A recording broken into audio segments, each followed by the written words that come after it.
اس سے یہ بھی پتہ چلتا ہے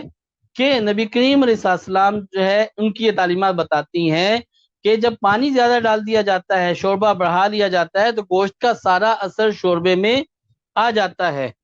اسی طرح ایک اور بات، ابو حازم رضی اللہ تعالیٰ عنہ کی روایت ہے کہ ابو قتادہ رضی اللہ تعالیٰ عنہ نے نیل گائے کے بازو کی ہڈی آپ کی خدمت میں پیش کی تو آپ نے قبول فرمائی اور ہڈی سے گوشت کو نوچ کر تناول فرماتے تھے۔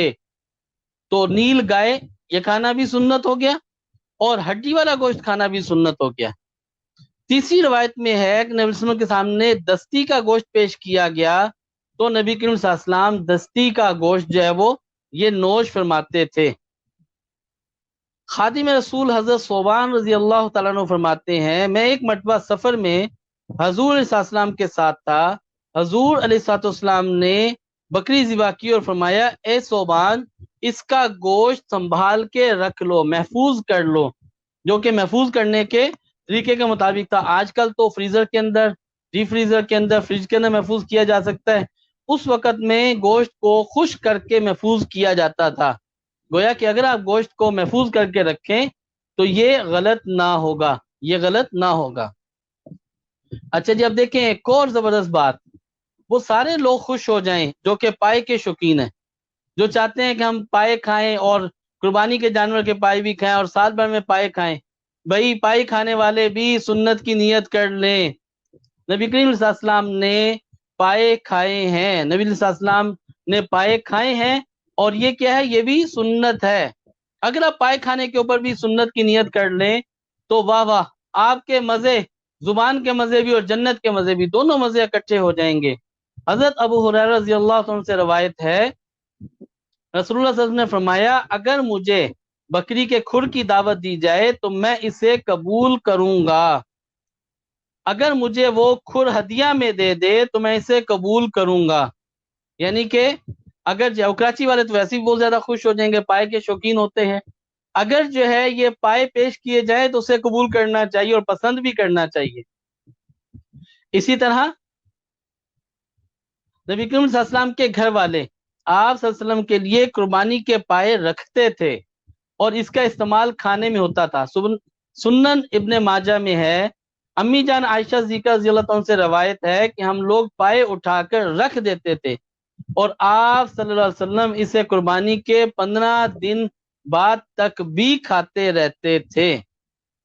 گویا کہ اگر کوئی پائے اٹھا کے سنبھال کے رکھتا ہے کہ ہم بعد میں کھائیں گے تو اس بات پہ شرمسار نہ ہو، اس بات پہ پریشان نہ ہو کہ جی پتہ نہیں یہ لالچ میں شمار نہ ہو جائے، بلکہ یہ کیا ہے؟ یہ سنت ہے،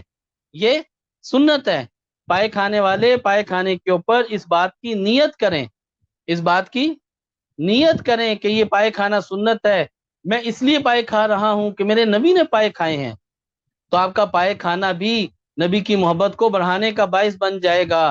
اور آپ کو پھر وہ برکات بھی مل جائیں گی جو برکات سنت والی ہیں۔ اچھا جی، اب ایک اور چلتے ہیں۔ ہمارے یہاں معاشرے میں تو ٹک ٹکاٹک مشہور ہوتا ہے بہت زیادہ۔ ٹک ٹکاٹک کے اندر 4 چیزیں ہوتی ہیں یا 3 چیزیں استعمال کی جاتی ہیں، ان 3 چیزوں میں آپ ایک چیز تو جو ہے، 2 چیزیں تو اس میں سے منہا کر دیں، وہ پسندیدہ نہیں ہیں اور منع کی گئی ہیں۔ ٹک ٹکاٹک کے اندر مغز ہوتا ہے، گردے ہوتے ہیں اور کپورے ہوتے ہیں، تو ٹک ٹکاٹک کے اندر گردے کپورے نکال دیں، مغز جو ہے وہ استعمال کر لیں۔ مغز کھانا بھی سنت ہے، جسے برین کہا جاتا ہے، حلال جانور کا مغز کھانا سنت ہے۔ حضرت سعید بن عبادہ مغز سے بھرا ہوا پیالہ نبی کریم صلی اللہ علیہ وسلم کے پاس لے کر آئے۔ آپ علیہ السلام نے پوچھا، اے ابو ثابت، حضرت سعد بن عبادہ کی کنیت ہے، یہ کیا ہے؟ حضرت سعد نے عرض کیا،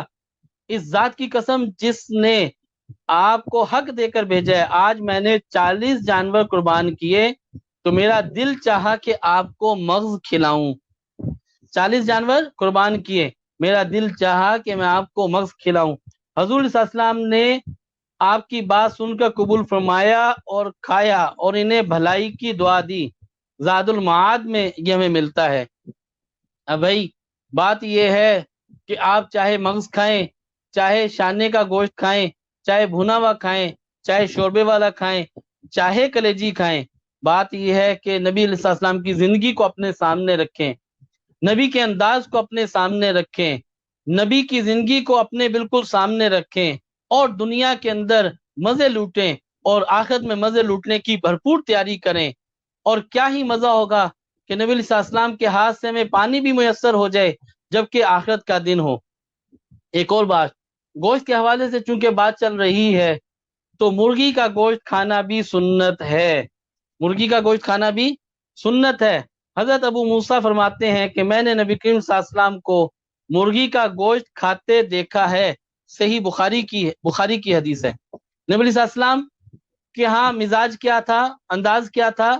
مرغی لے لیتے اور اسے اپنے گھر میں رکھتے، چونکہ عام طور پر باہر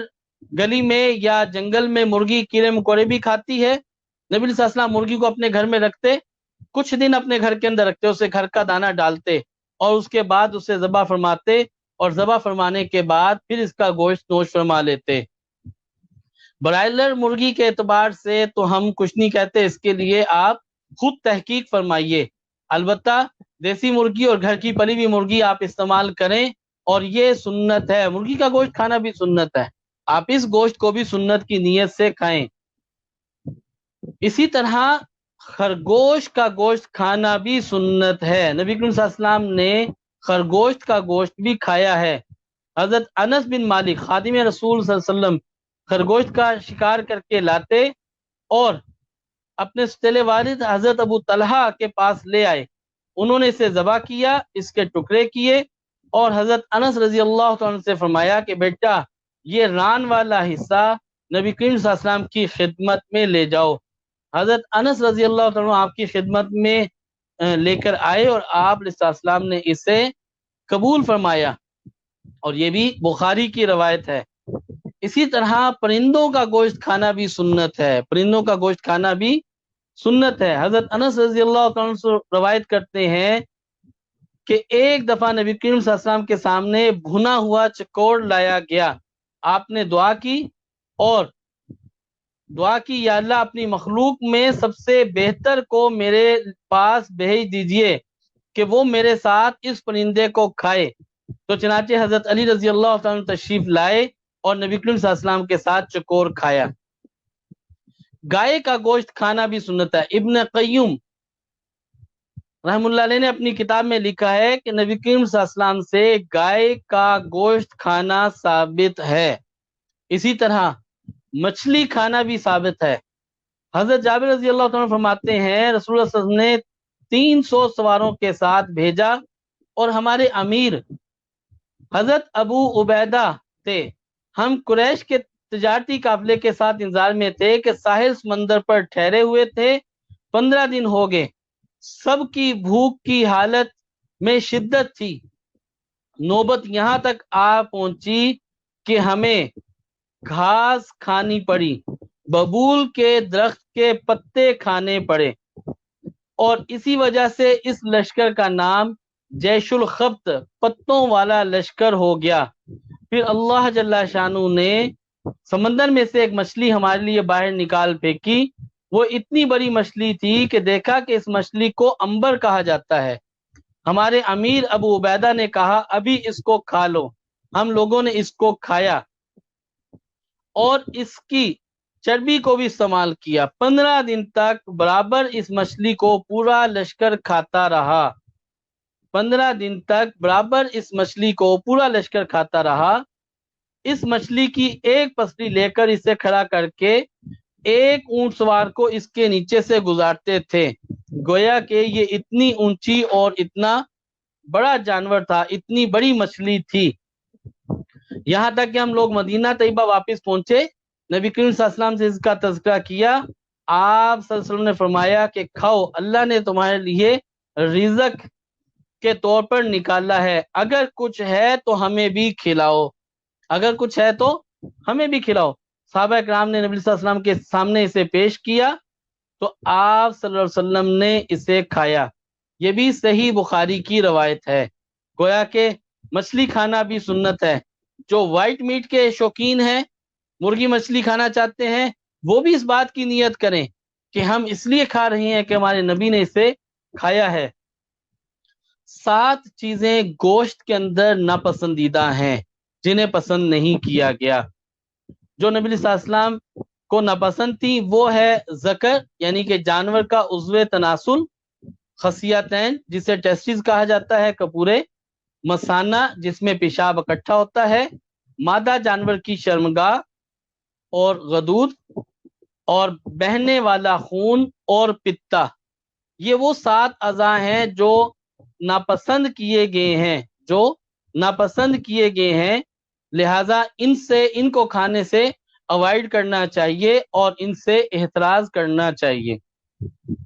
اب کچھ بات کر لیتے ہیں کہ ہم گوشت کو خوب کھائیں اور سنت کی نیت سے بھی کھائیں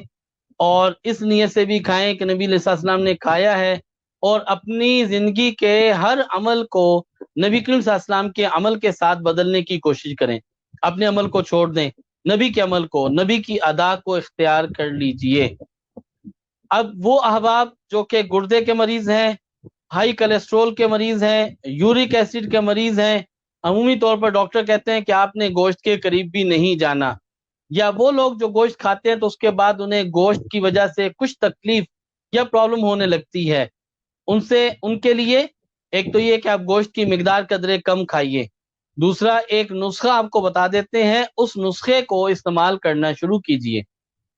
ایک سیب لے لیجئے، اسے کدو کش کر لیجئے یا باریک کاٹ لیجئے اور اس میں 1 لیمو کا ارک ڈال دیجئے اور 1 انچ کا ادرک کا ٹکڑا ڈال لیں، تھوڑا سا پانی ڈال کے اسے شیک کر لیں، دن میں 1 یا 2 دفعہ یہ پی لیں. اس کے استعمال سے گوشت کی وجہ سے جو تکالیف ڈیولپ ہوتی ہیں وہ آپ کی کنٹرول ہو جائیں گی. اور اگر گوشت کھانے کے بعد آپ گڑ کا استعمال کریں اور ادرک کا استعمال کریں تو اس سے بھی گوشت کی تکالیف آپ کو نہیں ہوں گی. اس دعا کے ساتھ کہ اگر ہم اللہ جل شانہ کے احکامات کو اختیار کریں اور نبی کریم صلی اللہ علیہ وسلم کے ہر طریقے کو اختیار کرنا شروع کریں تو اس سے ہماری دنیا بھی اچھی ہو جائے گی، آخرت بھی اچھی ہو جائے گی، اور مسلم امہ کے اوپر جتنی پریشانیاں تکالیف ہیں اللہ جل شانہ انہیں دور فرمائے. یقیناً جب آپ سنت کا راستہ اختیار کریں گے تو اللہ جل شانہ آپ کی زندگی میں چین، امن، سکون، راحت کو عطا فرمائیں گے. اور یہی انسان کی زندگی کا سب سے بڑا سرمایہ ہے. انسان دنیا میں صرف اور صرف اللہ کو راضی کرنے کے لیے آیا ہے. اللہ کی رضا، نبی صلی اللہ علیہ وسلم کے طریقوں کو، ان کی اداؤں کو اختیار کیے بغیر ممکن نہیں. اللہ جل شانہ ہم سب کا حامی و ناصر ہو اور ہمیں لمحہ لمحہ نبی صلی اللہ علیہ وسلم کی اداؤں کو اختیار کرنے کی توفیق عطا فرمائے. آمین ثم آمین.